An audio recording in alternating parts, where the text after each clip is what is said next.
This is Emmi Beuger's Day Off, the weekly opinion editorial podcast from the Daily Collegian.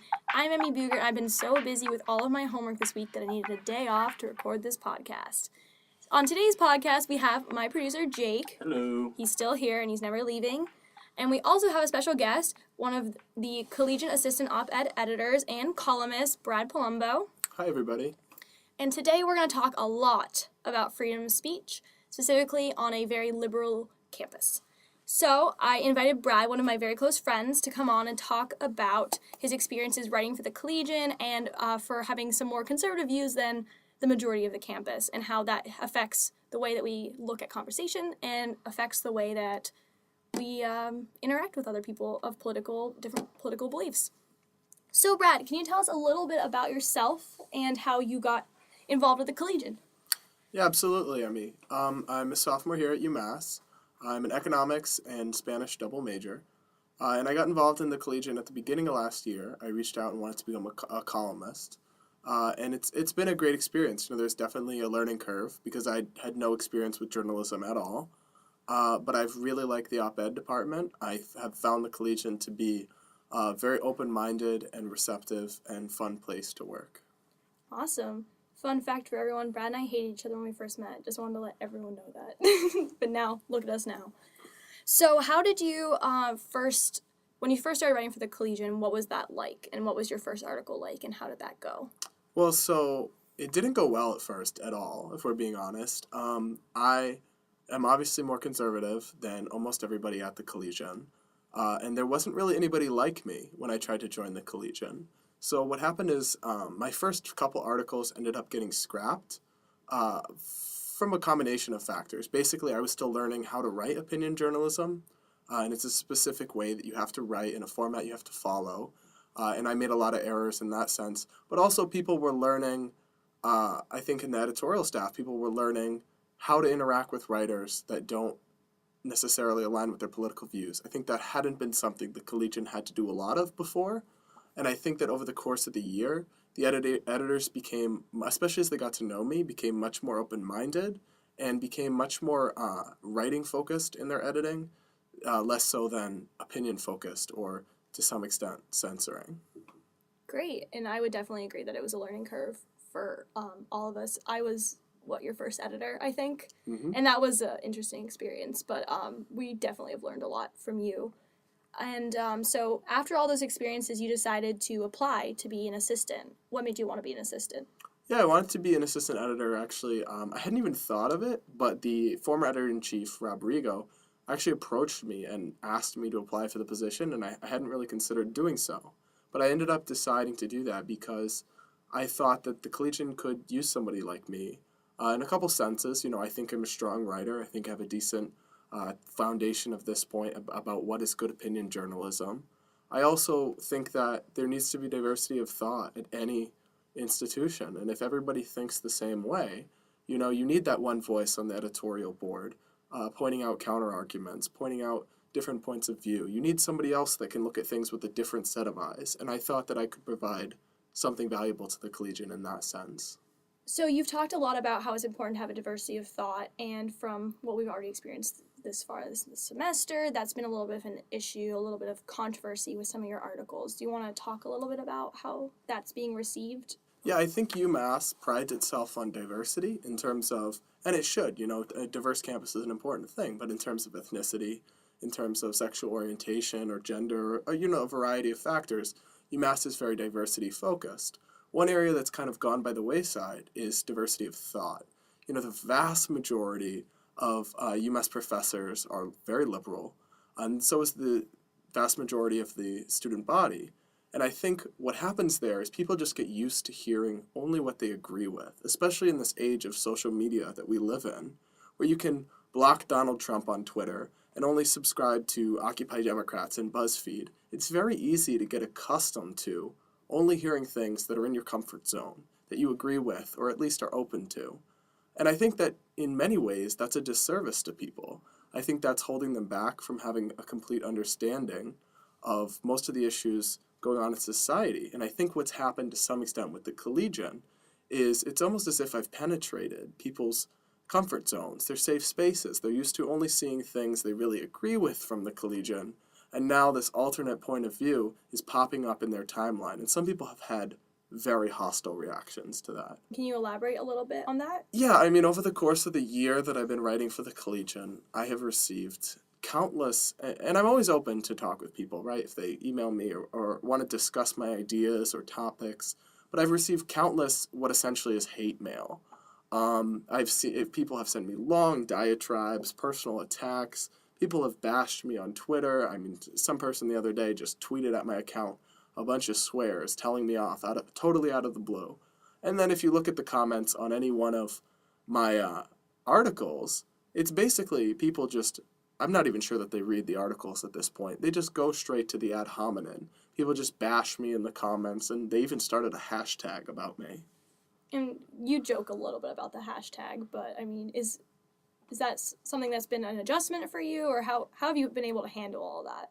Yeah, look, I mean, I'll be honest. I knew what I was getting into coming to a campus like this and writing more conservative pieces. I always knew there was going to be pushback, and I always knew there'd be a lot of attention, and I'm okay with that. To some extent, I actually thrive off of that. So it doesn't really bother me that I have a hashtag. I jokingly refer to a lot of the trolls that routinely bash me in the comments as my fan club. Well, in one sense, I find it funny, and I look at it as something lighthearted. But in another sense, I really don't, because I consider it a symptom of a very serious problem, right, of people on both sides of the political spectrum. But here at UMass, it's mostly more liberal students and people who just can't hear other points of view. And that's a really dangerous place to be at. And so do you think that this is demonstrates a lot what is happening, where people just kind of shut down and don't want to have a conversation? Because I feel like this is something that you and I talk about a lot. You know, you and I are very different in terms of political beliefs, but we're able to hear each other out, and we have very constructive conversations, and we learn a lot. And I feel like, I don't know if you agree, but I feel as if a lot of our readers and some people don't really want to do that. A lot of our readers don't want to do that, and maybe that's not necessarily just because they're by nature closed-minded, but to some extent, that's a product of the echo chamber that is the modern campus community. I know, for example, one of my friends, Tony, who's a senior at Bernard College in New York, she's an outspoken non-feminist conservative woman, and she's written for PJ Media, USA Today, Campus Reform, and she's actually received death threats from other students. I know Cassie Dillon at Holyoke, Mount Holyoke. She has actually been harassed. People on election night, after Trump was elected, found her in the library and harassed her. Oh my gosh. And it's just, to me, that's the part that's a bit jarring. I mean, it's crossed my mind before that some of these people, maybe they're not just hostile, maybe at some point it becomes dangerous, especially when you look at what happened at Charles Murray at Middlebury College. I mean, protesters put a professor in the hospital. So it can be a little bit scary as well. What I've noticed a lot this year is that people, our writers, specifically for op-ed, have started to become a little bit more conservative, a little bit more questioning of, current structures in place and the university. And do you think that's a really good thing? Because I do. I think it's really good to have a diversity of thought. But have you seen that change? Because I definitely have. I've absolutely observed that change, and I think that's true in any aspect of life. You need a pioneer. We talked about this a while ago with women in politics, right? If there's no women in Congress that you see on TV as politicians, that sends the message to a young girl that she can't be a politician. Right. Now, that's terrible, but the same thing is true to some extent at a place like the Collegian. You need someone to kind of blaze the trail, in a sense, right? You need a pioneer to go out there and do it and say, well, other people can look at that and say, wow, that's not so scary. And I think that's what's happened to some extent last year. I think a few more conservative people have been encouraged to join our staff because they see my work, they see my writing, they see, yeah, there's a little bit of pushback, but other ideas are welcome here, where before they might not have gotten that message from the Collegian. Great. You've written a lot about free speech, you've written a lot about policies, and you recently just wrote an article about free speech policies at UMass and how they match up to legal standards and to other schools across the country. And you used the website FIRE, the Foundation for Individual Rights in Education. Was that the proper acronym? Yes. So can you tell us a little bit about that? Where did you get the idea for it? Yeah, absolutely. So I consider myself a civil libertarian, and I am a part of an organization called Young Voices, which is a media services firm for young aspiring libertarian writers. And as part of my orientation to this program this year, they put us in contact with several people at FIRE, the foundation. And their main focuses at FIRE are campus policies in higher ed and how they may potentially infringe upon civil liberties and constitutional rights. So I spoke with somebody from FIRE the other day on the phone, and they told me in detail about how their system works. Can you tell us a little bit about that? Yeah, absolutely. So at FIRE, they use a simple traffic light analogy to evaluate schools, mostly speech codes and free speech policies, but other things as well. Basically, if you have a red light, it's a glaring violation. If you have a yellow light, there's potential for serious abuse and possibility that rights could be infringed at a campus. And if you have a green light, it's all good. So they give each campus a general rating, but then they also rate each policy individually. Okay. And so how did UMass do overall? Well, I wasn't really sure what to expect from UMass because I haven't actually seen many of these policies in place firsthand. But when I actually dug a little bit deeper and looked at some of their policies, FIRE had flagged many policies at UMass, I believe 6 to 8 policies as yellow light policies for their potential to infringe upon civil liberties. And overall, was it yellow? It was given an overall yellow rating. The particular issues that got UMass flagged were their speech code, their use of public land policy, and what I would call effectively free speech zones that limit protests and activism on campus. And so in your article, can you just tell us a little bit about what you discussed and what you argued for? Yeah, so essentially I talked about all the issues that I see from this FIRE report at campus and how I think the university should change their policies. I mean, the First Amendment is not meant to be something that can be modified or limited. On public land, at a public university, they're meant to respect your right to free speech and free expression and freedom of assembly. But at UMass, there are essentially free speech zones. If you want to have a rally or a protest, it can only be from 12 p.m. to 1 p.m. on the west side of the student union. The rest of campus, that is not allowed, with obviously some certain exceptions and regulations there. But there's a policy there that clearly limits free speech in a way that I think is unacceptable. I also found several other policies that were just too vague and in that sense open up potential due process violations or abuses or discrimination. When you're talking about vague, can you give us an example of one that you felt was vague and could infringe upon rights? Or that FIRE also believed could infringe upon rights? Yeah, so another thing that the foundation had flagged at UMass was their email policy. And their IT harassment policy. And essentially, they define harassment as, and I'm quoting here, whatever a reasonable person would consider harassment. Now, if you look at any expert in the field of discrimination, they will tell you that the key to avoid discrimination or violations of due process or anything is clear, objective criteria. So there's no room for leeway, there's no room for biases to creep in, there's no subjectivity, there's no gray area. But you look at a policy like that, I mean, that could mean anything. Who's to say that the UMass administration won't have one standard of what's reasonable harassment for certain students and another standard for someone whose dad just donated $10,000 or so on. And in that sense, I think that policy should seriously be revised because I think it has the potential to infringe on the civil liberties of our students here. So you take a little bit more of a legal perspective in that sense with the definitions? Yeah, absolutely. I mean, FIRE employs a team of lawyers. They actually do freedom of information requests, and also I have an interest in the legal field, in constitutionality. I'll probably attend law school at some point. So, the intersection between law and the Constitution and civil liberties is definitely an area of interest and focus in my work. Great. And where do you see this argument going? Where do you see the university being able to improve upon this? Where do you see change being able to happen? Well, I'd like to see revisions of the speech code. I'd like to see revisions of the harassment and bullying policy to the point where the university is no longer penalizing things that in any other setting would be constitutionally protected. I've actually filed a freedom of information request with FIRE in regards to the university's speech code, and we will be I will be receiving an in-depth analysis from them on all the changes that the UMass needs to make in order to comply. At that point, I plan on either writing another op-ed or beginning a letter writing campaign to the administration to really get these issues addressed.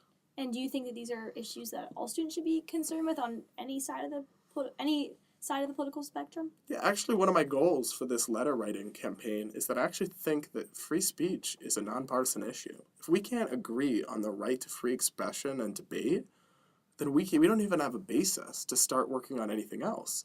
I really think there's no reason you couldn't get everyone from the Cannabis Reform Club to the college Republicans to the UMass Socialists on board with this one issue. Free speech is an American value. It's not a political value. So where do you see this going forward? With your writing, with your activism, with Young Voices? Where do you see all this going? Well, I definitely plan on continuing to write for the Collegian. I really want to especially focus on local and university issues that I feel are underrepresented, perspectives that are underrepresented on this campus. My goal with my writing that I'm going to continue to pursue is to push people out of their intellectual comfort zones. I actually don't care if I change a single person's mind. What I want is people to be forced to grapple with and engage with ideas they otherwise wouldn't have. Because even by virtue of just doing that, even if you don't change your opinion, at that point your understanding of your own views and the issue is that much more complete. So I'd like to continue to do that in my writing. But then also with Young Voices, I'll be looking to expand upon my work with the Collegian. I have a few professional freelance publications as well. I had one featured in the Boston Globe over the summer, but they'll help me continue to do that. Hopefully I'll be published in the Washington Examiner, National Review, those types of publications over the course of the next year.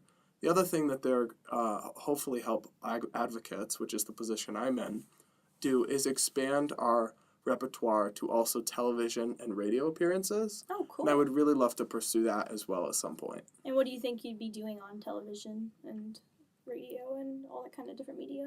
Well, Young Voices advocates are usually brought in for interviews or panels in their areas of interest. Each advocate selects 2 or 3 issues to focus on. And so mine are civil liberties, higher ed, and free speech. Right up your alley. Perfect. So in that sense, I'd love to possibly be brought on a TV panel or a radio show to talk about those things. That would be really, really cool. I guess a final question is, why is this all important? Why is free speech so important? Why is it important to listen to other people? What have you learned from that, and how do you think other people can learn from that? Well, I come from a family that is politically diverse, and I come by virtue of attending UMass and going to high school in Massachusetts. I have friend groups that don't resemble, for the most part, my own political beliefs. And through that, through disagreeing with people, but being okay with that and not having it make me think any less of them as a person, really, there's an openness there that allows you to have a dialogue that really makes people both better off. I think of our friendship in particular, right? We were talking about gun control the other day with everything that's going on, but our ability to talk about issues we disagree with, talk about the issue, and not get mad at each other, and just see both sides of it. I think that that is something that is dying in this society, and I think that that is directly responsible for increased polarization in our politics. And that's the reason we have fringe candidates like Donald Trump and Bernie Sanders represented in our political system.